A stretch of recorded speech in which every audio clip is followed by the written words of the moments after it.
This George L. Tabor azalea is well established.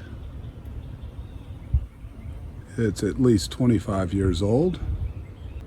And in between the fence posts, that's 8 feet. Fence is 6 foot high. So as you can see, it's 7 foot and about 8 foot wide.